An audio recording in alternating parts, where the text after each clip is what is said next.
부회장님은 그동안 소셜 미디어와 AI의 등장으로 달라진 언론 환경 속에서 UPI가 더욱 공정하고 정확한 보도를 주도하도록 노력하고 있습니다.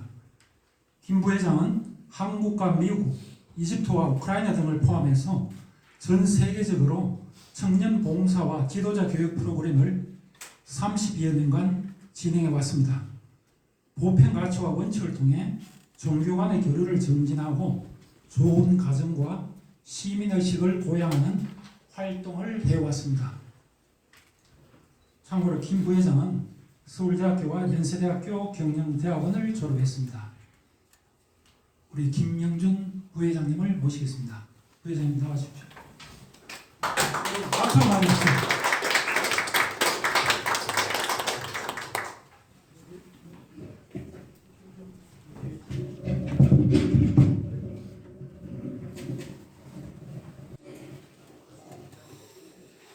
네, 바쁘신 가운데도 이렇게 세미나에 참석해 주셔서 정말로 감사드립니다.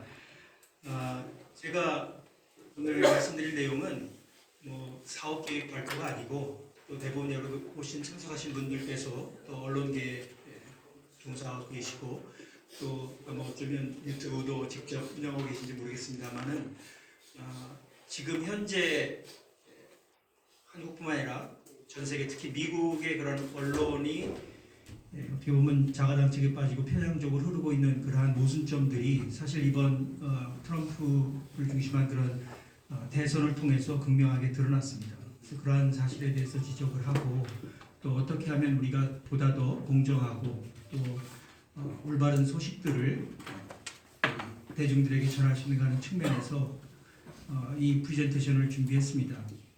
그리고 무엇보다도 이런 그 달라진 지금 시작 좀 하시죠. 달라진 환경 속에서 우리 최노수 회장님께서 유튜브 채널을 출범하셨기 때문에 지금 원월드 TV가 어떻게 지금 진행되는가를 먼저 보고를 드리고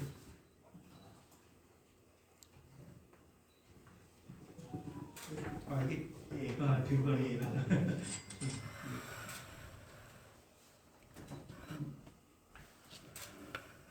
그 다음에 미 대선에 대해서 제가 그 편향적인 그런 내용들 그리고 트럼프가 당선된 그 이유에 대해서 시간이 없기 때문에 간략하게 몇 가지만 말씀드리고 그리고 이제 원월드 TV와 UPI 관계에 대해서 보고를 드리고 마치도록 하겠습니다.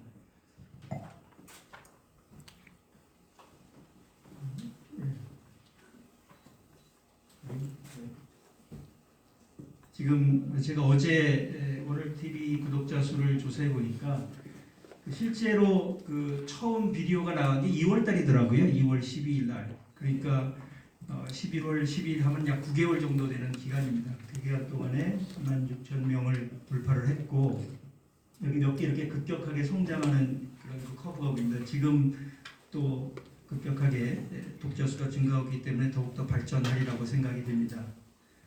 그리고 16,000명 정도밖에 되지 않는데 지금 이충근 박사님 좀 옮겨졌네요. 제일 많이 본 그 비디오가 24만 명이 봤습니다. 그리고 사실 다 이런 대선에 관계된 게 아니라 우리 한반도 정세에 관합니다. 북한의 이상 징후들 그리고 통일은 어느 날 갑자기가 한 9만 명 정도 해서 물론 이제 대선이 주 관심사였기 때문에 그러한 내용들이 이제 많이 시청되었지만 어쨌든 24만 명이라는 그런 그 시청자 수를 기록한 것은 대단한 성과가 아닌가 생각이 됩니다. 좀 더 이제 분석을 좀 해보면요, 물론 한국에서 제일 많이 봅니다. 이게 24년 금년 이제 11개월 정도 통틀어서 봤을 때 한국이 한 75% 정도 시청자 수가 되고 미국이 한 20% 정도 됩니다.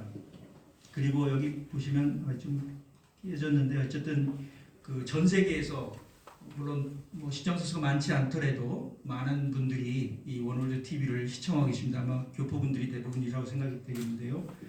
그리고 최근 90일을 놓고 보면 미국 시청자 수가 한 6% 정도 더 증가했습니다. 한국이 줄고. 그리고 러시아는 내려가고 독일과 베트남 그리고 브라질 시청자 수가 더 올라왔습니다.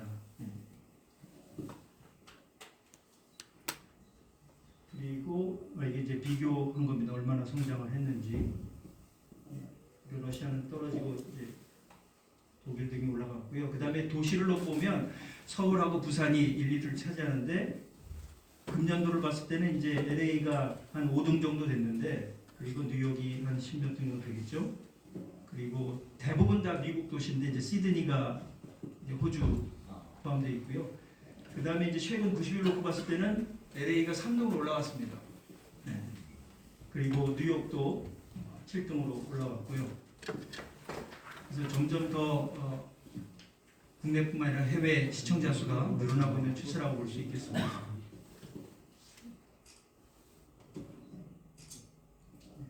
그리고 이제 연령대를 놓고 보면 사실 좀 저희들이 극복해야 될 문제이긴 한데 그 65세 이상이 전체 86%가 넘습니다. 그리고 아무래도 뭐 18세 이하 미만 사람들은 전혀 없고요. 네. 이게 24년도고 그 다음에 최근 90일로 보면 그나마 좀 다행인 게 연령 나이별로 65세 이상 뭐 별로 차이가 없습니다. 이게 아니고 이제 여자 성별 놓고 봤을 때 당연히 남자들이 많습니다. 한 거의 80% 정도가 남자고 그런데 놀라운 것은 평균 시청 시간은 거의 똑같습니다. 예, 그 여성분들이 수는 적더라도 같은 관심을 가지고 시청을 하고 있다라고 평가가 되시고요. 고무적인 것은 이제 최근 90일 놓고 봤을 때는 전체 평균은 21.5%인데 여성분이 24.3%로 증가 추세 있고 더 놀라운 것은 평균 시청 시간이 10분 30초에서 11분 11초로 오히려 남자를 능가하고 있습니다. 그래서 더욱더 이런 것이 아마 긍정적인 상황이라고 볼 수 있고 그 다음에 이제 전체 시청자 중에 구독자 수가 차지하는 비율은 1년을 통틀어 봤을 때 한 8.2%밖에 안 됩니다. 한 92%가 비구독자인데 그만큼 이제 성장 가능성이 크다고 볼 수 있겠죠. 그래서 90일 평균을 놓고 보면 8.2%에서 14.1%로 한 6% 정도, 그러니까 한 70% 이상 증가를 한 겁니다. 예. 그런 면에서는 계속해서 성장 가능성이 있다고 볼 수 있습니다. 다만 이제 젊은 세대들을 어떻게 공략하고 여성분들에게 어떻게 더 우리가 어필할 수 있느냐 하는 문제가 관건이 될 것이고 그리고 우리나라 뭐 다 아시겠지만 언론도 그렇고 이런 소셜 미디어도 사실 굉장히 양극화되어 있지 않습니까? 진보냐 보수냐 뭐 이런 좌파 우파 이렇게 양극화되어 있기 때문에 사실 우리 준호 선생님께서 이 원월드 TV를 만드신 이유도 그런 그 양극화된 그런 현상을 더 심화시키기 위해서가 아니라 사실은 어떻게 하면 이런 그 분열된 시각들을 하나로 모으고 또 나라를 위해서 세계를 위해서 우리 한국 사람들이 어떤 생각을 가지고 또 현상을 어떻게 바라봐야 되는지를 그래도 보다 쉽게 접근하기 위해서 이런 채널을 만들었다고 생각이 됩니다. UPI 목적도 마찬가지고 그런 측면에서 어떻게 우리가 보수와 진보를 아우를 수 있는 그러한 채널로서 인정받느냐 하는 것이 이 원월드 TV 설립 목적과 맞는 것이고 또 그것이 사명이라고 생각이 됩니다. 그 다음에 이제 그 미국의 대선을 놓고 좀 말씀을 드리겠습니다. 사실 주류 언론이라고 하는 그런 뭐 ABC 또 NBC, 뭐 CBS 이런 기존의 TV 방송국과 또 뭐 워싱턴 포스트, 뉴욕 타임스, CNN 이런 채널들이 사실은 굉장히 좌편향되어 있습니다. 그러면서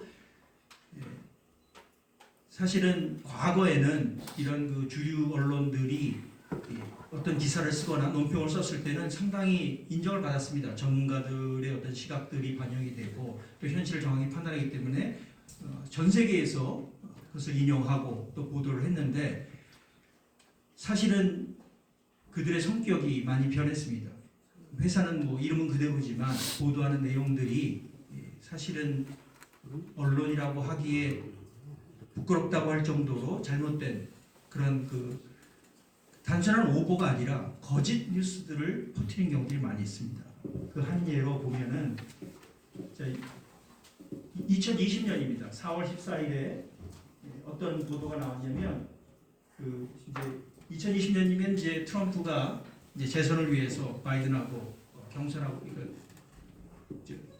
대통령 선거를 위해서 투쟁하고 있을 그런 시기였는데 그 뉴욕 타임스에다가 바이든 팀이 이 바이든이 이런 그 성추문에 얽혀져 있는 내용들을 보도하지 않게 편집해 달라고 요청을 했다는 겁니다. 그러면 정론지라면 그런 것을 받아주고 바꿔야 되겠습니까? 안 바꿔야 되겠습니까? 뭐 두말하면 잔소리지 않습니까?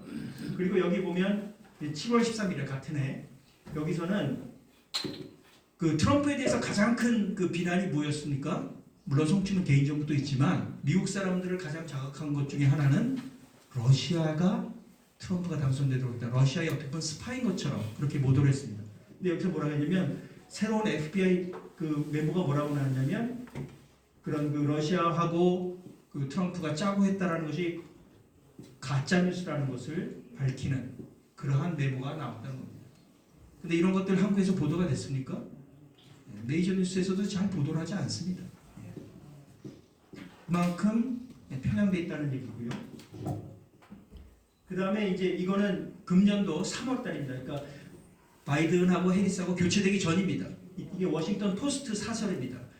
해리스가 워낙 인기가 없는 부통령, 역대 부통령 중에 가장 인기가 없는 부통령이었습니다. 그래서 이 워싱턴 포스트가 어떤 사설을 썼냐면 바이든하고 해리스하고 같이 재선을 위해서 출마를 하면 해리스가 워낙 인기가 없기 때문에 바이든이 당선 안 될 가능성이 있으니까 당신 물러나시오 라고 사설을 썼습니다. 3월달이었습니다. 그런데 6월달, 7월달 트럼프와의 그 바이든의 그런 그 논쟁에서 이제 바이든이 뭐 치매기가 있는 것이 더 드러나고 문제가 되니까 해리스를 교체할 때 논조가 어떻게 했습니까? 워싱턴 포스트, 뉴욕 타임즈, 뭐 온갖 주류 언론들이 다 마치 무슨 장다르크는 구세주가 나타난 것처럼 해리스를 칭송하고 계속해서 해리스를 그렇게 보호막을 쳐주고 광고를 해줬던 것입니다.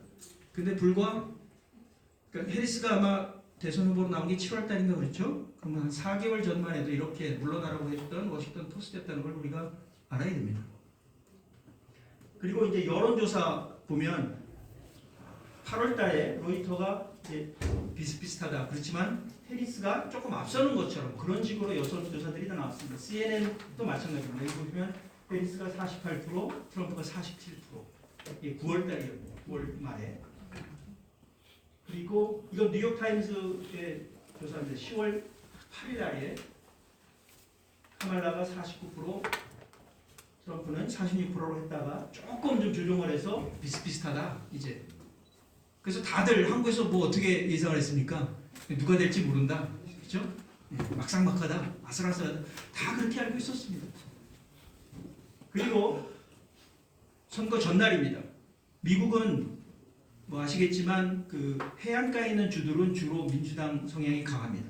거기는 뭐 소위 말하는 콘크리트 표를 주는 곳이고 또 중부 지역은 또 공화당 지지표가 뭐 콘크리트입니다. 그렇기 때문에 거기는 뭐 이미 다 결정이 나 있습니다. 그러면 나머지 주들 중에서 어느 당을 선택하느냐에 따라서 누가 당선되느냐 결정되기 때문에 경합주라고 얘기를 합니다. 그 7개 경합주에서 한 3개 정도는 뭐 해리스가 이기고 3개는 트럼프가 이기고 뭐 이런 식으로 해서 비슷비슷하다는 식으로 선거 전날까지도 CNN이 그렇게 보도를 했습니다. 근데 이거는 이제 미국의 여론조사 기구에서 나온 것입니다. 여기 12개 중에 2개만 트럼프가 이긴다고 좀 흐리게 해놨습니다만 나머지 6개는 다 해리스가 이긴다고 여론조사 기관들이 그렇게 발표를 했습니다. 그러니까 이것만 보고 우리가 미국 대선을 보면 해리스가 이길 것 같은데 잘하면 뭐 트럼프가 이길지도 모르겠다 이렇게 보지 트럼프가 압승할 거라고 예상한 사람은 아마 거의 없었을 것입니다. 그리고 얼마나 이 그러니까 좌편향된 언론들의 문제가 있냐면 그 해리스가 트럼프하고 ABC에서 토론을 했는데 토론 끝나고 난 다음에 이 ABC 방송국 관계자가 폭로했습니다. 이미 질문지를 미리 해리스에게 전달했다. 그럼 이게 공정한 토론입니까? 물론 해리스도 지금 부정하고 있습니다만 이제 청문회가 곧 열릴 겁니다. 이 문제가 이제 폭로가 되면 어쩌면 이런 이게 뭐 진보 성향이거나 좌편향에서가 아니라 어떻게 보면 언론의 정도를 어긴 그런 언론 매체가 되기 때문에 아마 이 방송 허가가 취소될지도 모르겠습니다. 그런 일들이 벌어질지도 모르겠습니다. 또 하나입니다. 대선 직전에 이제 오프라 윈프리 뭐 아시죠? 굉장히 유명한 그런 토크쇼 호스트인데 그리고 또 흑인 여성이고 굉장히 영향력이 큽니다. 사실 2000년도 초반에는 트럼프가 이제 굉장히 이제 유명해지고 부상했을 때 뭐 대통령 출마하는 얘기가 그때도 나왔었습니다. 2000년 초반에도. 그럴 때 이제 CNN인가 거기서 인터뷰를 하면서 제 기억으로는 이름 까먹었습니다. 어쨌든 그 유명한 그 앵커가 질문했습니다. 만약에 출마하면 부통령 후보로 누구 생각하는 사람이 있느냐? 그때 트럼프가 아직 뭐 생각해본 없지만 뭐 오프라도 굉장히 좋은 여성이다, 훌륭한 여성이다. 뭐 어떻게 될지 모르지만 뭐 가능성이 있다. 이런 식으로 얘기했습니다. 그리고 이 사람들도 트럼프를 굉장히 좋아하고 지지했었습니다. 2015년까지. 예. 근데 어쨌든 그 오프라 윈프리 쇼에 이제 해리스가 나와가지고 이제 환영을 했는데, 건너뛰죠? 여기 있죠? 잘 안 보입니까 여기? 오프라 이 프로그램에 해리스가 100만 불을 줬답니다. 오프라는 안 받았다고 부정하지 않고 나는 필요하지 않지만 우리 스태프가 필요하다 이런 식으로 인정을 했습니다. 그러니까 이 내용을 보시면 근데 사실 좀 애처롭습니다. 여러분들이 영어이기 때문에 좀 내용을 파악하기 쉽지 않으시겠지만 오프라가 이 해리스가 계속 헛소리를 하고 올바른 그런 답변을 못하니까 그걸 변호해 주려고 얼마나 애를 쓰는지 애처로울 정도입니다. 그런데도 방어를 제대로 못했죠. 워낙 해리스가 뭐 죽을 쏘니까. 그래서 미국에서 뭐라 그러냐면 월드 샐러리라고 그럽니다. 샐러드, 월드 샐러드. 샐러드 아십니까? 샐러드에는 온갖 이제 야채들 다 버무리지 않습니까? 그러니까 말들이 그냥 막 헛소리 그냥 다 섞어서 막말장치한다는 그게 해리스의 별명입니다. 그러니까 100만 불이나 받았으니까 어떻게든 도와주려고 했는데 도와주기도 어려운 그런 상황이 됐죠. 워낙 못하니까. 어쨌든 그렇게 돈까지 받고 편향되게 지원을 했다는 겁니다. 근데 결과가 어떻습니까? 312표의 그런 선거인단 수를 확보한 것입니다. 이거는 엄청난 대승입니다. 이게 아마 80년대 레이건이 이긴 이후에 아마 공화당이 이렇게 압승하기는 처음이라고 생각이 되고 또 한 20여 년 이상 공화당은 한 번도 그 전체 투표자 수에서 민주당을 이기지 못했습니다. 선거인단 수에서는 이기더라도 전체 국민 투표자 수에서 이기지 못했는데 이번에는 그것까지도 이겼습니다. 거기에다가 미국 상원까지도 지금 뭐 확정되지 않았 아직도 남아있는 표가 좀 남아있긴 하지만 이미 52석을 차지했습니다. 그러니까 50석이 넘어가면 51석이 되면 이제 다수당이 되는데 52석을 확보를 했습니다. 상원이 이제 공화당이 다수당이 된 거고 하원도 아직 결과가 다 나오지 않았습니다만 218석이 이제 딱 과반인데 지금 공화당은 216석입니다. 아마도 공화당이 하원까지도 다 장악하리라고 생각이 됩니다. 그럼 생각해 보십시오. 자, 하원, 상원 다 공화당이 차지했고 그 다음에 312명의 선거인단 압승을 했고 거기에다가 전체 투표수까지도 트럼프가 이겼습니다. 무엇을 의미하는 것입니까? 심각하게 생각해 보아야 될 문제입니다. 근데 과거에 2020년도에 그 대선 때 사실 부정선거 논란이 있습니다. 아마 어쩌면 트럼프가 이번에 이제 백악관에 들어가서 이 문제를 파헤칠지도 모르겠습니다. 뭐 확실하게는 모르겠습니다만 한 가지 부정선거가 있을 것 같다라고 심증이 가는 물증이 하나 있습니다.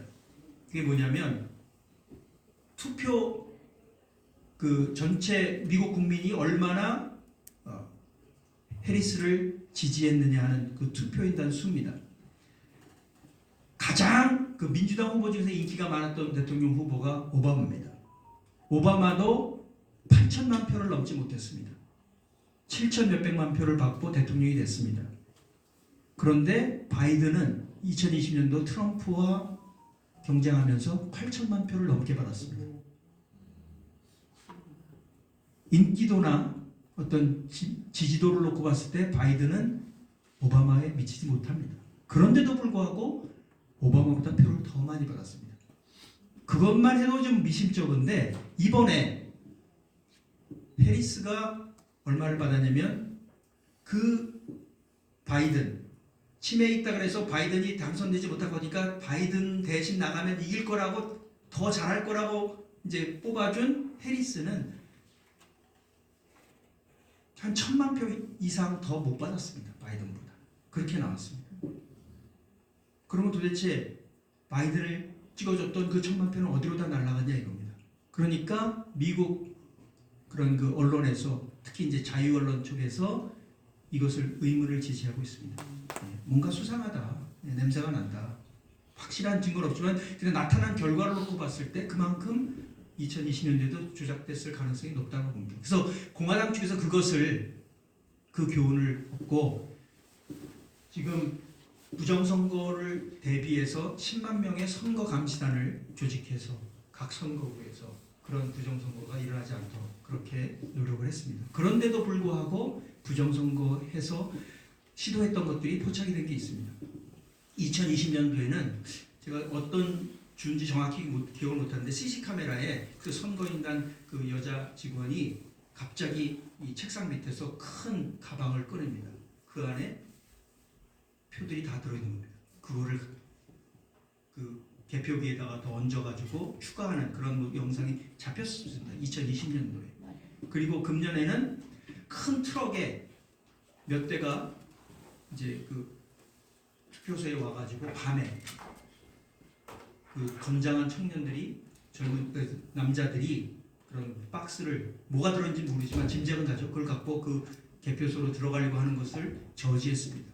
그런 것들이 잡혔습니다. 그러니까 분명히 뭔가 이번에도 뭐 수작을 했다면 했지 안 했다고 볼 수 없는 상황입니다. 그러나 어쨌든 그것을 대비하기 위해서 노력을 했고 무엇보다도 제일 중요한 것은 보시다시피 일론 머스크입니다. 일론 머스크가 이 트위터를 인수한 게 사실은 언론의 자유를 확보하는 데서 엄청난 그런 역할을 했습니다. 물론 지금 뭐 테슬라 주식이 뭐 엄청 올라가지고 막 미리 트럼프가 될 줄 알고 테슬라 주식을 사신 분들은 아마 대박이 났을 건데요. 물론 일론 머스크가 뭐 자기 회사 주식 올라가는 거 뭐 막을 리는 없고 기분 나쁠 리는 없겠지만 그것이 동기가 돼서 이 사람이 트럼프를 지지한 게 아닙니다. 언론에 보도되길 이 사람이 한 2,300만 불인가를 이제 트럼프 활동을 위해서 선거를 위해서 투입을 했다고 합니다.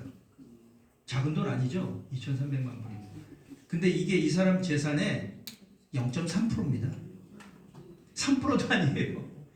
0.3%밖에 해당되지 않는 금액입니다. 그러니까 이 사람 돈이 얼마나 많습니까? 그러니까 그 돈 많은 사람이 돈 뭐 좀 더 늘어난다고 뭐 그거 신경 쓰는 사람이 아닙니다. 근데 이 사람이 왜 트위터를 인수를 했느냐? 그것도 훨씬 더 많은 실제 가치보다 더 많은 돈을 주고 샀습니다. 이유는 딱 하나입니다. 언론의 자유를 지키기 위해서입니다. 왜냐하면 트위터와 뭐 페이스북 또는 뭐 구글 이런 데서는 다 검열을 했습니다. FBI에서 요청을 하고 또 자체적으로도 하고 그래서 트럼프에 관련된 좋은 내용들이나 또는 자기들한테 불리한 내용들은 완전히 이렇게 없애버릴 수는 없으니까 검색할 때 저 밑에 있어가지고 일반 사람들 웬만하면 보지 않도록 그렇게 만들어버렸습니다. 그러니까 일론 머스크가 이래서는 참된 민주주의가 실현될 수 없다. 그래서 그걸 산 겁니다. 그래서 어떻게 됐느냐? 그러니까 그 트위터 안에서는 이제 X가 됐죠. 그 안에서는 모든 내용들이 다 자유롭게 드러날 수 있게 했습니다. 그래서 그것이 정말 맞고 지지를 받으면 더 많은 사람들이 그것을 보고 또 다시 다른 사람들한테 보내고 이렇게 된 것입니다. 그러니까 과거에는 이런 그 민주당 쪽 진영에서 잘못했고 문제 있는 것들이 다 눌려가지고 안 나왔던 것들이 이제 X를 통해서 다 나오니까, 그리고 사실 지금은 그 이런 기존의 주류 언론보다도 훨씬 더 영향력 있는 언론 매체가 X입니다. 그러니까 이제 구글이나 페이스북에서 그걸 더 이상 숨길 수가 없게 된 겁니다.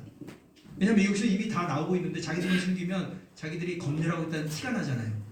그러니까 옛날만큼 그렇게 못합니다. 그럼에도 불구하고 사실은 구글은 아직도 검열하고 있습니다. 그러니까 사람들이 무슨 얘기냐면 일론 머스크 씨 구글하고 유튜브도 사주세요. 그런 얘기를 하고 있을 정도입니다. 네. 그만큼 이 트위터를 통해서 언론의 자유를 확보했다는 것, 거기에서는 일론 머스크의 공로가 대단히 큽니다. 네. 자, 이게 그 일론 머스크 트위터 계정입니다. 지금 여기 보면 이제 그 언론 자유에 대해서 뭐 얘기 나오니까 이게 여기 잘 보이시지 모르지만 이게 2,600만 명이 본 겁니다. 이 트윗 하나에 2,600만 명. 2,600만이면 북한 인구보다 더 많습니다. 그 다음에 여기에 또 이제 동영상을 올려가지고 트럼프가 이제 이 모임에서 그 좌파들이 얼마나 지금 그냥 제정신이 아닌가를 설명하는 비디오를 이제 일론 머스크가 다른 사람이 올린 거를 자기가 이제 트윗했습니다. 여기는 7,800만 명. 대한민국 국민 수보다 더 많은 사람들이 봤다는 거예요. 그러니까 이 영향이 얼마나 큰지 알 수 있죠. 이게 X입니다. 일론 머스크가 X를 산 효과입니다. 생각해 보십시오. 7,800만 명이 이 내용을 봤다. 어떻겠습니까? 이것뿐만이 아닙니다. 그 다음에 이런 그 소셜 미디어, 이 조 로건이라는 사람, 이 사람이 원래 코미디언입니다. UFC 그런 격투기 또 선수 출신이고. 그런데 이 사람이 얼마나 인기가 있느냐? 여기 보시면 잘 보실지 모르겠는데 구독자 수가 1,840만 명입니다. 1,840만 명. 서울하고 부산 인구 합친 거 높나요? 어떻게 되나요? 네, 엄청난 사람들이 이 조로건 채널을 구독하고 있고, 거기에 트럼프가 한 3시간 정도 나와서 2주 전에 방송을 했습니다. 얼마가 봤느냐? 자, 2주 동안 거의 5천만 명이 봤습니다. 대한민국 인구수만큼 이 3시간짜리 비디오를 본 겁니다. 그리고 거기에 달린 댓글 수가 53만 4천 개입니다. 한번 생각해 보십시오. 이 파워 효과가 얼마나 큰지. 근데 이 사람은 사실은 이 사람이 생각해 보십시오. 코미디언이고 격투기 선수가 이런 톡쇼를 한다. 그것도 2시간, 3시간짜리 비디오를 만들어서 소개한다. 성공할 거라고 생각한 사람 한 사람도 없었습니다. 그런데 몇 명이 구독합니까? 네? 1,800만 명이 구독을 했어요. 그리고 5천만 명이 시청을 했습니다. 그러니까 완전히 지금 현재 언론계, 이런 미디어계의 판도를 바꿔버린 사람입니다. 이 사람은 얘기를 합니다. 자기는 뭐 내가 우파라서 트럼프 초청하고 뭐 해리슨 초청 안 한다 이거 아닙니다. 이 사람 공개적으로 다 얘기했어. 해리스 얼마든지 와서 선거 얘기 안 해도 좋다. 나는 해리스 당시 어떤 사람인지 미국 국민이 알았으면 좋겠다. 그냥 솔직하게 아무 얘기도 상관없으니까 와서 찍자 이렇게 초청을 했었습니다. 그런데 안 갔죠. 왜? 가면은 자기 미천이 다 드러나니까. 근데 나중에 해리스 쪽에서 연락이 왔답니다. 그 대화하는 내용들 찍고 난 다음에 그거 편집을 자기들이 하겠다. 그거 오케이 해주면 가서 출연하겠다. 말이 됩니까? 그리고 또 다른 유튜버입니다. 이 사람은 이제 렉스 프리드먼이라고, 이 사람은 한 430만 명 정도가 구독하고 있고, 이거 2달 전에 이제 찍은 건데 한 600만 명이 시청을 했습니다. 이 사람이 렉스 프리드먼이고요. 이 사람은 AI 프로그래머입니다. 그런데 이런 인터뷰를 하는데 이 사람도 굉장히 객관적으로 좌우 상관없이 또는 전문가들 초청해서 이제 토론하는데, 이 사람도 기본적으로 그 인터뷰 시간이 1시간을 넘어갑니다. 2시간, 3시간짜리 또 많습니다. 그런데 그거를 100만 명 이상이 시청을 합니다. 이 소셜미디어 이렇게 트럼프가 출연해서 정말 트럼프가 어떤 생각을 갖고 있는지, 미국을 어떻게 이끌어갈 건지에 대해서 화신탄회하게 각본 없이 하는 겁니다. 이 전에 그 조 로건 그 2주 전에 나왔던 그 3시간짜리 인터뷰에 대해서 나중에 그 조 로건이 이제 자기 친구들하고 이제 그 인터뷰에 대해서 설명하는 그런 그 비디오가 올라왔는데, 그걸 보니까 처음부터 끝까지 한 번도 쉬지 않고 한 번에 찍은 거랍니다. 3시간짜리 화장실도 안 갔답니다. 그리고 대화 내용이 정치적인 것만이 아닙니다. 환경 문제에 대해서, 또 언론 문제에 대해서, 또는 심지어는 UFC 그 격투기 사람들 이름까지 다 얘기하면서 3시간 동안 토론한 겁니다. 그래서 지금 미국에서 솔직히 정확하게 트럼프를 평가하는 사람이 뭐라고 설명하느냐, 역대 정치가들 중에, 미국 정치가들 중에서 언제 어느 곳에서 무슨 주제를 가지고 시간 제약 없이 이야기할 수 있는 정치가는 트럼프밖에 없다고 얘기를 합니다. 트럼프가 IQ가 150이 넘는다고 합니다. 또라이 멍청이가 아닙니다. 근데 한국에서는 이미지가 어떻습니까? 막말하고 남봉꾼이고, 그렇죠? 또라이, 도랑뿌 뭐 이러면서 놀리고 있는데 전혀 잘못된.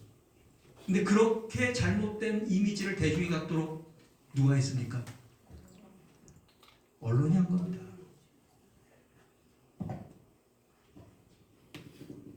그리고 이렇게 소셜 미디어에 트럼프가 출연하도록 하게 된 계기가 누구 때문인지 아십니까? 한국 언론에는 거의 보도가 되지 않는데 트럼프 막내 아들입니다. 베런 트럼프. 지금 이제 뉴욕 대학의 1학년입니다. 키가 2m가 넘습니다. 근데 이 아들이 트럼프하고 거의 똑같다고 합니다. 판박이라고 합니다. 어렸을 때 모습하고 똑같고 성격도 굉장히. 그런데 얼마나 또 베런 트럼프도 똑똑하냐면 3개 국어를 합니다.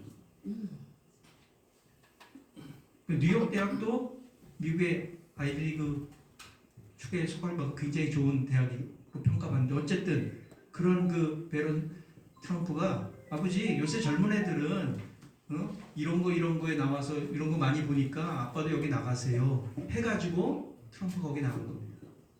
그래서 엄청난 영향을 미친 거죠. 물론 대중들이 이미 트럼프를 사실은 좋아하고 있는 측면인데, 좋아한다는 개인 성격이나 이런 걸 좋아한다는 게 아니라 트럼프의 정책을 지지하는데, 이 소셜 미디어를 통해서 더 많은, 특히 젊은 층에게 트럼프가 어필할 수 있었다는 겁니다. 그 역할을 한 참모가 바로 막내 아들이었다는 겁니다.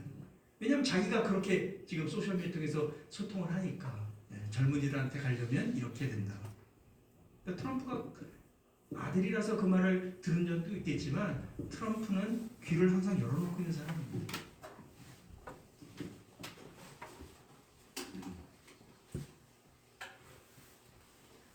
자, 개인적으로는 트럼프가 천사라고 생각하지 않습니다, 미국 사람들. 그런데 왜 트럼프를 지지했느냐? 트럼프의 근본적인 주장이 옳다고 생각했기 때문에 트럼프를 지지한 것입니다. 간략하게 설명하자면 미국 지금 생활 수준이 점점 나빠지고 있다. 우리 선진국으로 자부심 갖고 있는데 삶이 점점 더 피폐해진다는 겁니다. 그거를 일반 서민들은 피부로 느끼는 겁니다. 저도 그 식료품 가게나 아니면 심지어는 식당에 가서 음식을 사 먹기가 두렵습니다. 물가가 하도 올라가지고. 심지어는 이런 그 샌드위치, 우리나라도 있죠, 서브웨이. 이게 옛날에는 한 이게 이제 1인치짜리 그 30cm짜리 큰 거 하면은 한 뭐 8불, 9불 정도 이렇게 해주면 샀었습니다. 근데 그 절반짜리가 지금 이제 15불이 됩니다. 하여튼 그런지 정확하게 트럼프가 그런 그 대중들의 심리에 어필을 한 것이고, 두 번째는 전체적으로 물가가 올랐습니다. 특히 유가. 트럼프가 대통령이 있을 때보다 평균적으로 거의 뭐 2배 이상 올랐다고 보면 됩니다. 그 지난번에 그 이충구 박사님께서 그렇게 통계를 내가지고 설명해 주시더라고요. 트럼프가 대통령 있을 때 그 평균 유가하고 바이든이 지금 대통령 있을 때 평균 유가하고 차이가, 우리나라가 이제 그 석유를 수입할 때 더 지급해야 되는 돈이 하루에 1,100억 원이랍니다. 1,100억 원이 하루에, 한 달도 아니고. 그러면 트럼프가 대통령이 되면 유가가 더 올라갔으면 내려가겠습니까? 떨어지면 그만큼 우리나라 경제에 도움이 되는 겁니다. 근데 그분이 그걸 어디에 비교합니까? 방위비 분담금. 그 트럼프가 요구해서 우리가 추가로 더 내야 될 게 4천억 원이랍니다. 그러면 4일치 석유값도 안 되는 거예요. 근데 그거 갖고 뭐 어쩌고 저쩌고 하는 게 부끄러운 일 아닙니까? 네? 인플레이션이 너무 높다. 그 다음에 국경이 문제가 있답니다. 이민자들이 합법을 반대하는 거 아닙니까? 미국은 이민의 나라이기 때문에 트럼프도 이민자의 후손입니다. 그때는 이민 자체를 반대하는 거 아닙니까? 그런데 불법 이민자들, 그것도 범죄자들이. 그래서 그 남미, 중남미에 있는 국가들의 범죄율이 떨어졌습니다. 왜? 그 갱단들이 다 미국으로 왔으니까요. 근데 그런 거 우리나라는 전혀 보도 안 되죠. 그래가지고 심지어는 갱단들이 어떤 도시의 아파트 전체를 다 장악을 해버렸습니다. 총 가지고 들어와가지고 점령을 해버렸어요. 그리고 심지어는 어떤 그 대학생, 여학생이 조깅하다가 갱단한테 강간당하고 살해당했습니다. 이런 일들이 계속 뉴스에 나오는 겁니다. 물론 주류 언론에서는 그거 보도 안 합니다. 그렇게 하면 바이든, 해리스한테 안 좋으니까. 근데 그런 것들이 일반 시민들은 알거든요. 그 가족들은 알거든요. 그 다음에 기성 정치 엘리트들이 너무 교만합니다. 자, 이게 그 도표를 보시면 지금 이번 대선에 가장 영향을 미친 것 중 큰 게 경제예요. 인플레이션하고 생활고, 이게 39%. 그 다음이 이민, 국경 문제입니다. 그게 25%가 돼요. 정확하게 트럼프가 지적을 하고 이것을 자기가 고치겠다. 그리고 사실 16년도에 대통령이 됐을 때 그렇게 했거든요. 사실 그때 저도 트럼프가 장벽 치겠다 국경에 안 믿었습니다. 그게 뭐 200km가 아닙니다. 근데 그거 하고 있었지 않습니까? 트럼프가 계속 했으면 아마 전체 다 장막 벽을 쳤을 겁니다. 국경에. 근데 그거를 그 사람은 만들어냈습니다. 그러니까 국민들이 불안한 게, 그러니까 특히나 합법적으로 이주한 남미계 사람들, 멕시코계 사람들이 불안합니다. 왜 그런지 아십니까? 불법 이민자들이 오면 그 사람들을 고용하니까 자기 일자리가 잘리는 겁니다. 그러니까 그리고 거기에다가 바이든 행정부 어떻게 되면 최저임금을 계속 올렸습니다. 어떤 주는 20불까지 올렸어요. 그렇게 되면 고용주 입장에서는 어떻게 하겠습니까? 자, 물가가 올랐죠? 임금도 올랐죠? 그러면 내가 10명 쓰던 직원 계속 10명 고용할 수 있습니까? 없습니까? 못합니다. 10명 쓰고 5명으로 줄여야 되고 3명으로 줄여야 되는 겁니다. 그러니까 일자리 올리니까 그냥 뭐랄까 조사모사라 그러죠. 당장은 좋은 것처럼 막 해서 지지하는데 결국은 그러고 나 보니까 자기 다 잘린 겁니다. 네. 그러니까 이 불법 이민자들이 오니까 합법 이민자들이 더 어려움을 겪는 거고, 거기에다가 왜 불법 이민자들을 받아들였느냐? 민주당 찍거든요. 실제로 열심히 일해서 낸 국민들의 세금을 가지고 이번에 그 플로리다나 그런 그 남부에 허리케인 와가지고 피해받은 사람들한테 750불 지원했습니다. 그런데 불법 이민자한테 얼마 지원하십니까? 10,000불 지원하고 의료보험 주고, 예, 또 거기서 뭐 성전환 하겠다면 무료로 성전환 수술 해주고, 다 국민 세금으로 그렇게 해버리는 겁니다. 그러니까 일반 국민 입장에서 어떻게 씁니까? 우리나라가 그렇게 한다고 생각해 보십시오. 예? 우리나라에 중국, 네팔 이런 뭘 그런 나라가 나쁜 나라가 아니지만 자격이 없는 사람들, 우리나라의 발전에 도움을 줄 수 있는 그런 사람들이 아닌 사람들이 무작정 들어오고 거기다가 국민들보다 더 많은 혜택을 준다고 생각해 보십시오. 그 정부 그 대통령 후보 찍겠습니까? 말이 안 되는 거죠. 거기다가 왜 그런 사람들을 그렇게 받아들였느냐? 공식적으로만 미국에 불법했다고 지금 통계로 잡힌 게 약 3, 4년 기간 동안에 1,100만 명이 넘습니다. 근데 비공식적인 것까지 다 치면 2천만 명이 넘을 거라고 지금 보고 있습니다. 그 사람들을 다 어디로 보냈느냐? 아까 그 7개 경합주로 보낸 겁니다. 그러니까 일론 머스크가 트럼프를 지지한 제일 중요한 이유가 바로 거기 있는 겁니다.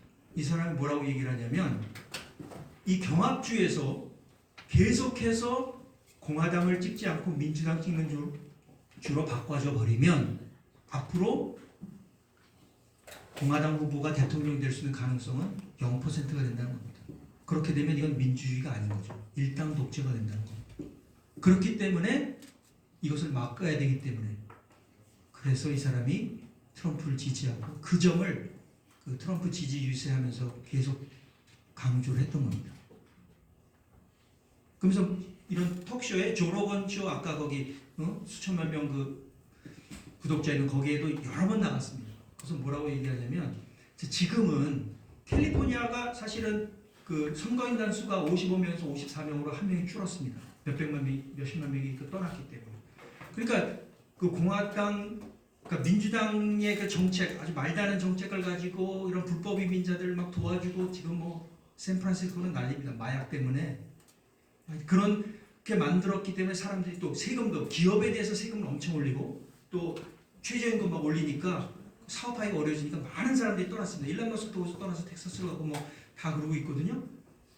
그런데 일론 머스크가 뭐라고 얘기냐면, 근데 이런 경합주들이 다 그렇게 민주당 차지가 돼버리고 그런 민주당 지적을 쓰는, 그래서 엉망이 돼버리면 더 이상 옮겨갈 주가 없어져 버린다는 겁니다. 어디를 가든지 다 그렇게, 모든 주가 다 그렇게 돼버릴 거니까. 그러면 미국은 망하는 겁니다. 그거를 일론 머스크가 봤기 때문에, 돈 때문이 아닙니다. 돈은 그냥 부차적인 겁니다. 우리는 더 늘어나면 좋고 안 늘어나면 상관없어요. 0.3%입니다. 2,300만 불도. 네. 민주주의를 지키기 위해서 트럼프를 지지한 것입니다. 근데 이걸 다시 말하면, 트럼프 막말한 거에 대해서 사람들이 어떻게, 지지한 사람들 어떻게 보느냐, 이런 엘리트들이 트럼프를 무시하고 듣지 않으니까 그 사람들의 이목을 끌기 위해서 그 막말 좀 심하게 하는 거 괜찮다고 인정해 주는 겁니다. 그리고 기성 정치인들의 그 어젠다, 우리 지지하지 않는다. 그리고 우리 말 듣지 않는다. 너희들 왜 이렇게 네 멋대로 냐 이거예요. 내가 세금 낸 걸 가지고 너희들이 먹고 살고 있는데 왜 내 말 안 듣느냐 이거예요. 너희들 어젠다 지지하지 않는다. 동성애 문제 이런 거. 지금 제 아이들은 이제 다 컸지만 이제 손주들이 있기 때문에 사실 미국의 교육에 걱정하는 게, 아이들을 심지어는 초등학교나 지금 유치원까지 이런 그 성교육을 합니다. 근데 순진해야 될 아이들이 성적인 자극을 느끼게 되면 어떻게 됩니까? 다른 건 못합니다. 완전히 성도착자가 돼버립니다. 아이들이. 그런 교육을 학교에서 시작하는데 부모들한테 안 알려줍니다.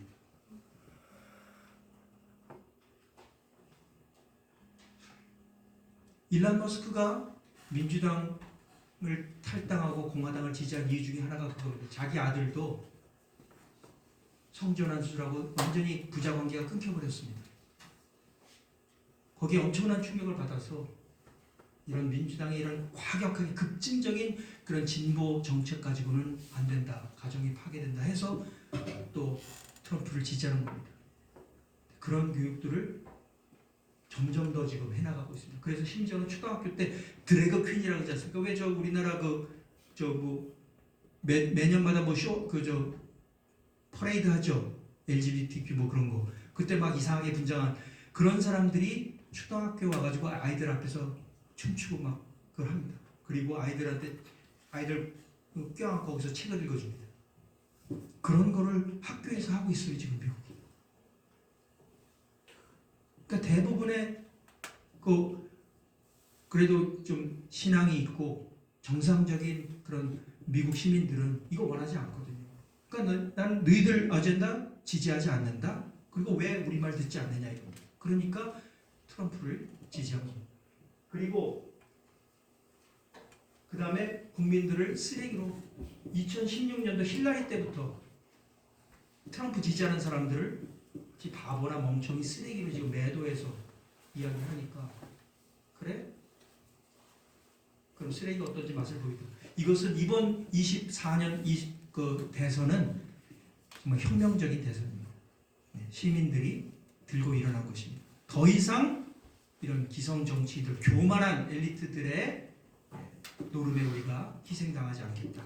혁명적인 사건을 일으킨 겁니다. 그렇기 때문에 트럼프가 전체 득표자 수에서도 해리스를 이긴 거고 320석의 그런 투표자 압승을 거두고 상원, 지금 하원까지도 거의 점령할 수 있게 된 것입니다.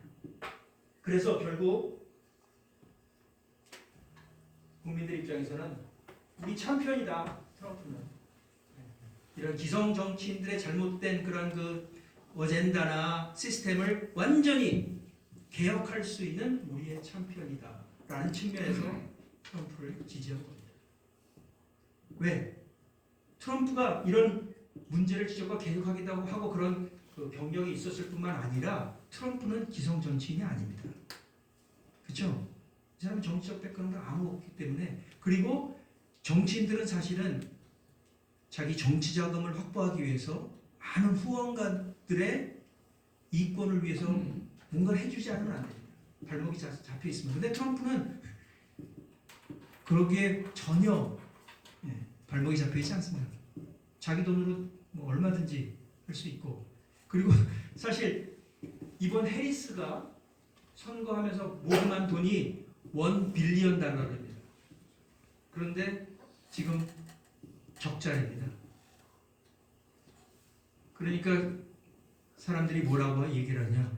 아니 자기 선거운동도 제대로 운영 못해서 적자 내는 사람한테 어떻게 국가 경제를 맡기느냐, 운영을 맡기느냐. 트럼프 뽑기를 잘했다. 여기 보면 트럼프가 각 이런 대도시 또 주변 교회 또 흑인 뭐 백인 다 증가했습니다. 더 놀라운 건 뭐냐면 제가 여기 삽입하진 않았는데 바이든이 2020년도에 트럼프하고 경쟁에서 승리한, 그러니까 미국은 이제 주가 있고 근데 카운티라고 해서 조금 이제 작은 단위가 있습니다. 그 카운티들 바이든이 트럼프한테 이긴 카운티들을 하고 해리스가 이긴 카운티하고 비교를 해보면 바이든이 이긴 카운티 단 한 곳에서도 해리스는 이기지 못했습니다. 바이든이 못하니까 바이든을 몰아내고 경선도 없이 그냥 내세운 해리스가 되면 이길 거다 하고 내세웠는데 바이든보다도 더 못한 겁니다.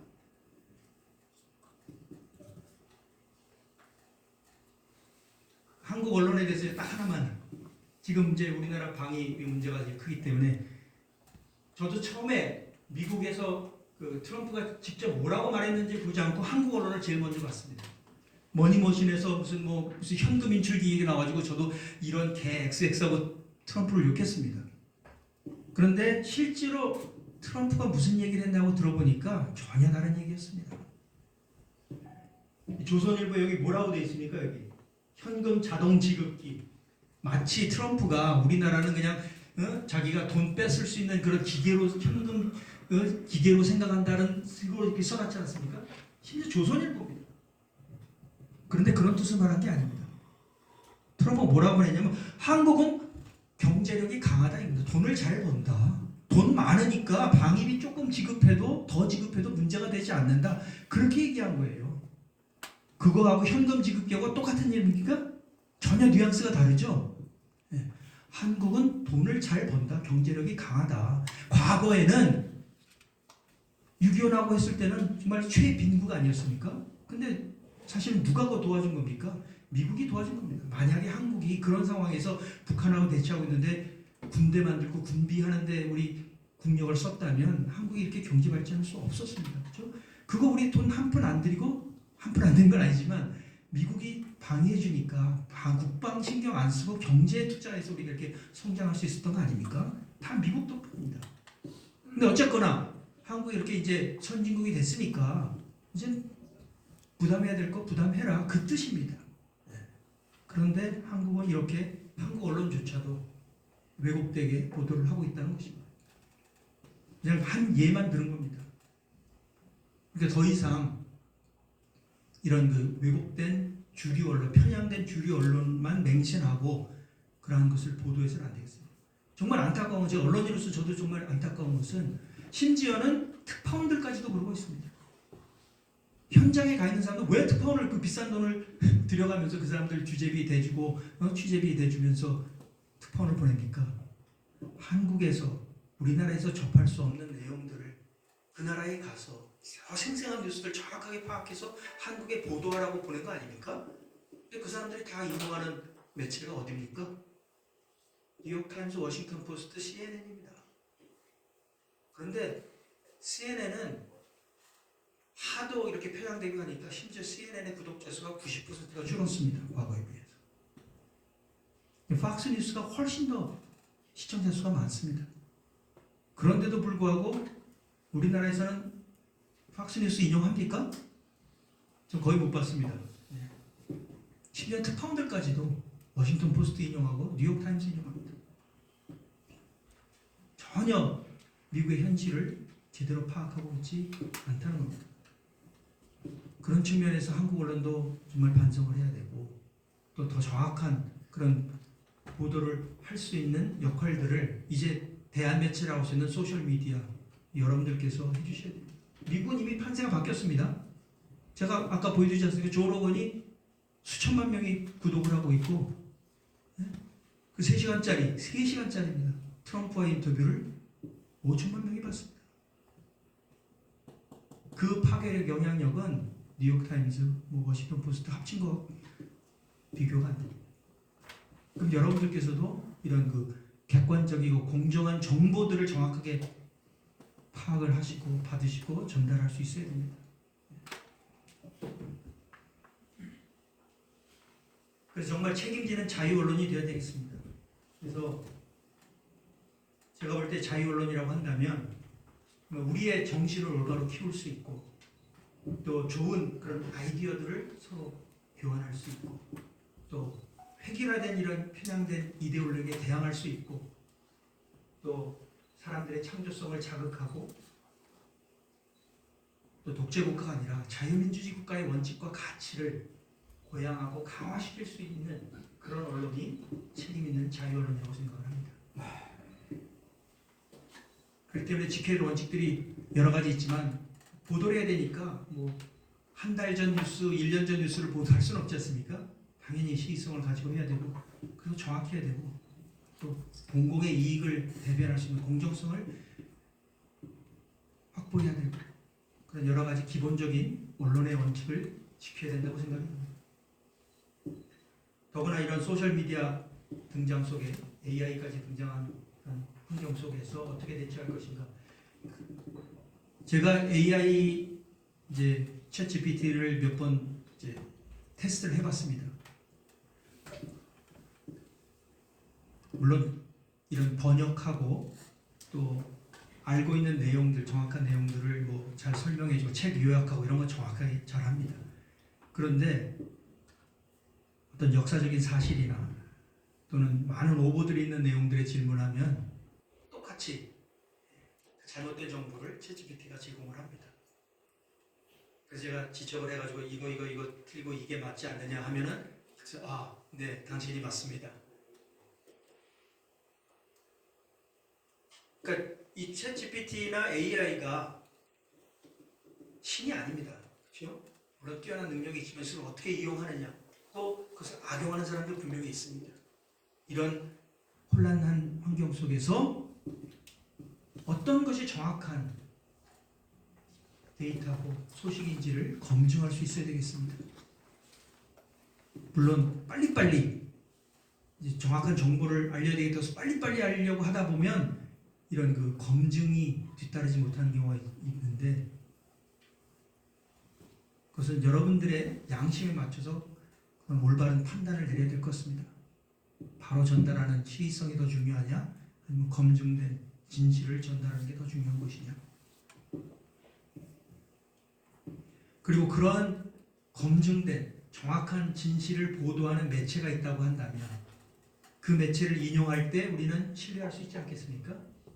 그래서 여러분들의 매체가 그렇게 신뢰받는 매체가 될 것이고 그런 측면에서 우리 원월드 TV가 중요한 역할이 있다고 생각을 합니다.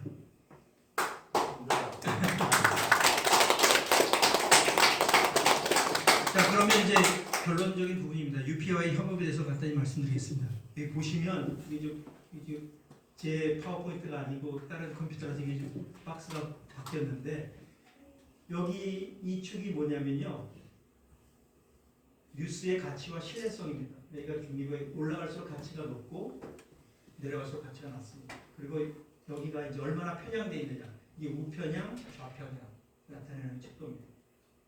그래서 이제 다양한 매체들이 이제 이렇게 평가를 2021년도 평가받은 겁니다. 거기에 지금 UPI가 여기 있습니다. 그리고 뉴스 가치로도 정확성도 높고 신뢰성도 높고 가장 중립적으로 좌우 편향되지 않은 매체로 인정받았습니다. 앞으로 계속해서 이런 기준을 저희는 지켜나갈 것이고 그런 측면에서 이제 그 유튜브라는 새로운 매체와 어떻게 우리가 또 이 뉴스의 확장성을 넓혀가는 측면에서 지금 준호석 회장님이 운영하고 있는 원월드 TV와의 협업이 중요한 그런 또 기회가 될 거라고 생각을 하고 있습니다. 그래서 지금 UPI는 사실은 언론을 그러니까 내용들을 보도하는 그러한 역할도 있지만 또 사실은 제 개인적인 생각입니다만은 정확한 그런 그 보도와 또 상황 판단을 통해서 대중들에게 올바른 시각과 또 그 시민사회나 나라가 나아가야 될 방향들에 대한 어떤 가능성을 제시해주는 역할을 해야 된다고 생각을 합니다. 특히나 한반도의 그런 상황을 놓고 봤을 때 뭐 부한말 얘기를 많이 하고 있지 않습니까? 그때 우리 선조들께서 국제 정세에 대해서 전혀 까막눈이었습니다. 나라를 지키는 것이 폐쇄 정책을 쓰는 것이 나라를 지키는 것이라고 생각을 하고 달라진 그러한 세계 환경과 또 인류 문명 발전의 기조에 타지 못했습니다. 오히려 일본이 더 메이지 유신을 통해서 선진 문물을 받아들이고 선진국이 됐습니다. 지금까지도 일본이 여러 분야에서 우리보다 앞서 있습니다. 그러면 지금 21세기를 사는 우리들 입장에서 한반도의 상황을 놓고 지금 현재 우리 한국 언론이 집중하고 보도하는 내용들을 보면 국내 소식이 거의 뭐 90%를 넘어간다고 생각합니다. 그것도 중요한 내용인지 잘 저는 모르겠습니다, 솔직히. 뭐 명모하는 사람이니 뭐 이런 사람들이 뉴스를 도배하고 있고 자기들끼리 권력 다툼하고 있는 내용들이 뉴스를 도배하고 있습니다. 그러한 내용들이 대한민국의 운명과 얼마나 직결되어 있습니까? 그런 잘못된 그냥 자기들의 이익을 중심한 논쟁과 투쟁에 빠져 있다고 한다면 대한민국은 어디로 가고 있다고 생각하십니까? 방향을 잃고 지금 태풍이 몰려오고 있는데 그걸 모르고 태풍 속으로 들어가고 있는지도 모르겠습니다. 그런 측면에서 저희 UPI는 좀 더 한반도 정세와 또 지정학적인 문제들을 분석하고 또 어떤 새로운 시각을 제시하는 역할들을 좀 더 집중하려고 지금 노력하고 있습니다. 그래서 UPI의 이게 이제 보이스라는 그 논평 논설 섹션입니다. 거기에 이제 여러 가지 글이 올라오지만 특히 이제 한반도 관련된 그런 내용들을 더 많이 저희들이 분석해서 보도하려고 하고 있습니다. 근데 이게 영어다 보니까 아무래도 한국의 분들이 좀 읽기가 쉽지 않지 않겠습니까? 그래서 저희들이 생각하는 게 있는데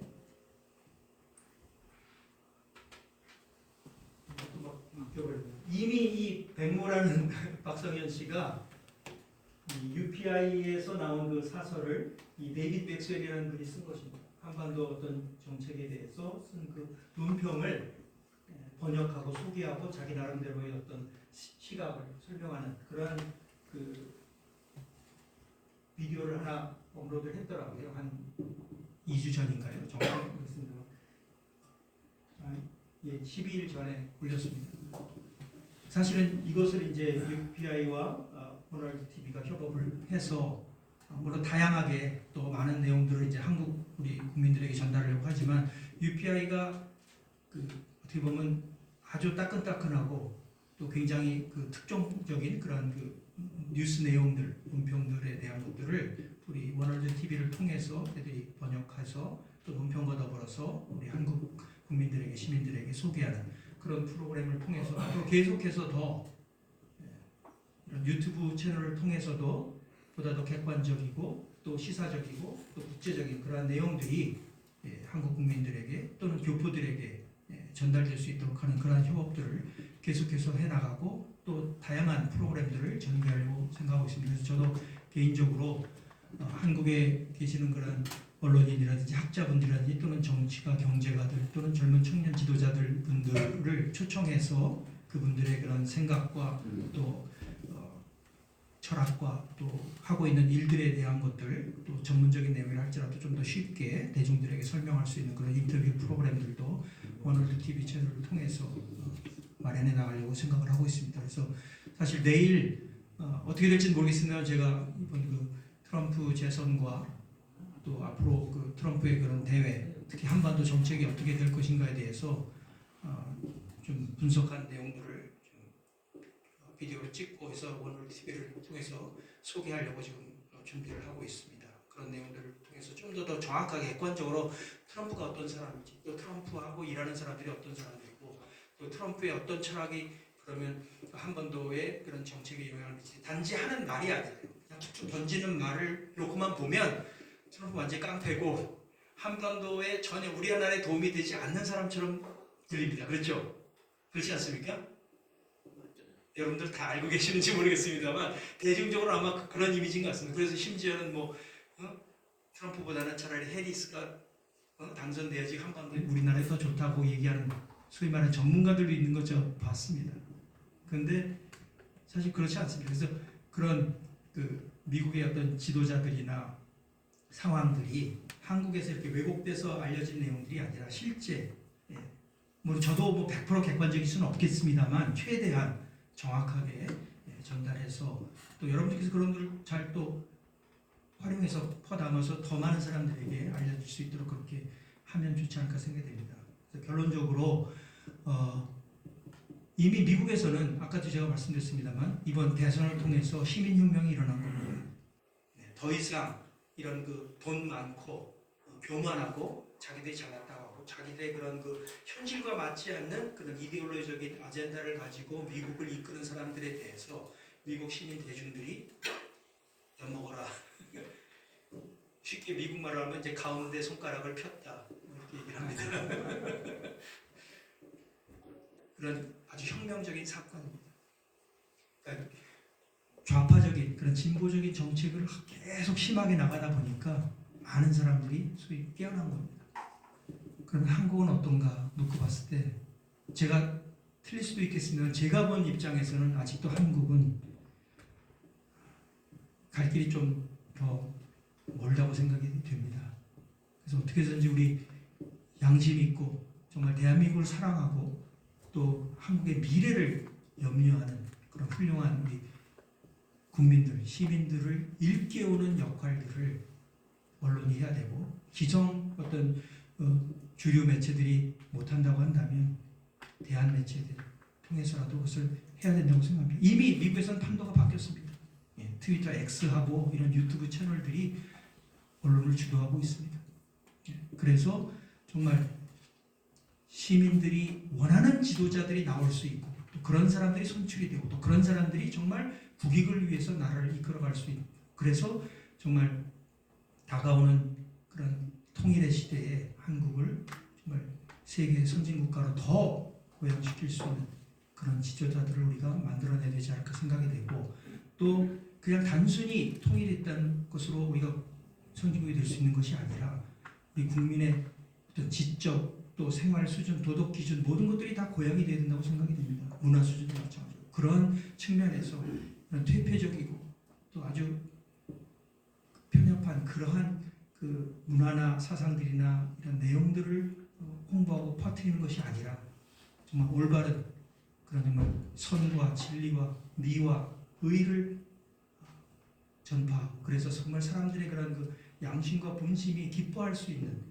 그리고 우리의 가정과 사회와 또 미래에 할 수 있는 자녀들을 지킬 수 있는 그러한 역할들을 물론 뭐 언론 매체만 할 수 있는 것은 아니지만 언론 매체도 거기에 앞장서서 역할을 해줘야 되지 않을까 생각하고 여러분들께서 그런 역할을 하시는 가장 중요한 어떻게 보면 한국의 미래를 결정할 수 있는 그러한 키를 쥐고 있는 그런 지도자분들이라고 생각이 됩니다. 그래서 앞으로 더욱더 여러분들과 함께 UPI가 협력을 하고 또 한국이 발전할 수 있도록 할 수 있는 그런 기회와 또 그런 역사를 만들어 나갈 수 있기를 기대하면서 오늘 강의를 마치겠습니다. 감사합니다.